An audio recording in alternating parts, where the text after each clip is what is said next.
मैं आज एक बहुत बड़ा ऐलान करने जा रहा हूं। जैसा कि सबको पता है कि आम आदमी पार्टी सच्चे दिल से ईमानदार पार्टी है।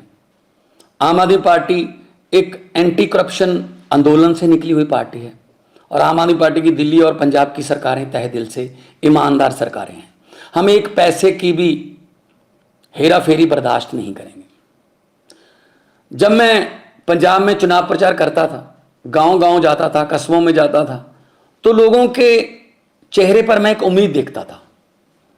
लोगों की आंखों में एक उम्मीद मुझे नजर आती थी कि शायद कोई आएगा जो हमें भ्रष्टाचार की इस दलदल से बचाएगा। जब मेरा नाम मुख्यमंत्री के लिए अनाउंस किया गया, तब भी मुझे अरविंद केजरीवाल जी ने कहा था कि भगवंत जो मर्जी हो जाए, हमने भ्रष्टाचार बर्दाश्त नहीं करना। मैंने उनको वचन दिया था कि एक पैसे के भी हेरा फेरी बर्दाश्त नहीं करेंगे, चाहे वो अपने हों हेरा फेरी करने वाले, चाहे बेगाने हों। इसी सिलसिले में मेरे ध्यान में एक केस आया कि मेरी सरकार का, पंजाब सरकार का कैबिनेट मंत्री अपने डिपार्टमेंट में टेंडर और बाकी खरीद फरोख्त में से 1% कमीशन मांग रहा था। तो मैंने उसको गंभीरता से लिया। यह मामला सिर्फ मेरे पास ही है, मीडिया के पास इसकी कोई जानकारी नहीं है, विरोधियों के पास इसकी कोई जानकारी नहीं है। मैं चाहता तो इसको दबा सकता था। अगर मैं ऐसा करता तो मैं लाखों करोड़ों पंजाबियों का दिल तोड़ता जिन्होंने मुझ पर यकीन किया। तो मैं अपनी पार्टी की जो विचारधारा है उसके भी खिलाफ होता। और मैं एक्शन लेने जा रहा हूं। उस मंत्री का नाम है डॉक्टर विजय सिंगला, जो कि सेहत मंत्री पंजाब में कैबिनेट में थे। जब मैंने उनको ये सबूत दिखाए तो उन्होंने अपना गुनाह कबूल भी किया। तो हम चाहे अपने हों चाहे बेगाने हों, जीरो टॉलरेंस है हमारी रिश्वतखोरी के खिलाफ। मैं सबको कहना चाहता हूं कि अब सिस्टम बदल गया है। चाहे आप अफसर हो, चाहे पंजाब में किसी राजनीतिक पद पर हो, चाहे विपक्ष में हो, चाहे सरकार में हो, अब सिस्टम बदल गया है। अब 1 रुपए की भी हेरा फेरी नहीं चलेगी। हम 1%, लोगों का 1% पैसा भी बचाएंगे। लोगों की जेबों पर डाका नहीं डलने देंगे।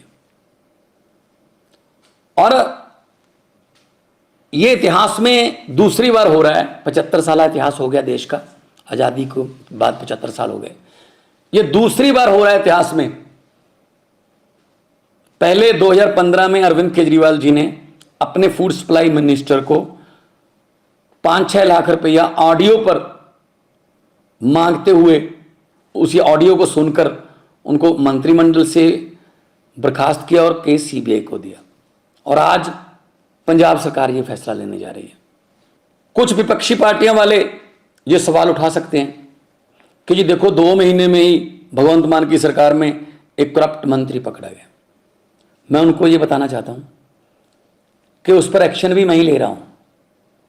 इससे पहले कई मुख्यमंत्रियों ने ये कबूल किया था कि मेरे मंत्रिमंडल में बहुत से मंत्री जो हैं माफिया से जुड़े हुए हैं और करप्शन करते हैं, लेकिन उन्होंने कोई एक्शन नहीं लिया। लेकिन आम आदमी पार्टी कट्टर ईमानदार पार्टी है। हम अपने मंत्री पर सख्त एक्शन ले रहे हैं और पुलिस का मामला भी, पुलिस को उसके खिलाफ कार्रवाई करने के निर्देश भी दे रहे हैं। बहुत से लोग ऐसे हैं जिनके दिल में, जिनके दिमाग में ये धारणा है कि ये करप्शन का ताना बाना बहुत बड़ा है, ये टूट नहीं पाएगा, ये करप्शन ऐसी चलती रहेगी। बिल्कुल भी ऐसा नहीं है। अगर नीयत सच्ची हो सब कुछ हो सकता है। अरविंद केजरीवाल जैसे भारत मां के सपूत हों, जिन्होंने पार्टी ही एंटी करप्शन मूवमेंट से निकलकर बनाई, और उनके साथ मेरे जैसे हजारों वतनप्रस्त सिपाही हों, तो ये देश बदल सकता है। भगत सिंह जी को ये कभी भी चिंता नहीं थी आजादी कैसे आएगी। उनको चिंता ये थी कि आजादी के बाद देश कौन से हाथों में जाएगा, कहीं फिर तो नहीं लूट मचेगी। लेकिन हम भगत सिंह के सपनों की आजादी को घर घर तक पहुंचाने के लिए वचनबद्ध हैं। इसी सिलसिले में हमने ये एक्शन लिया है।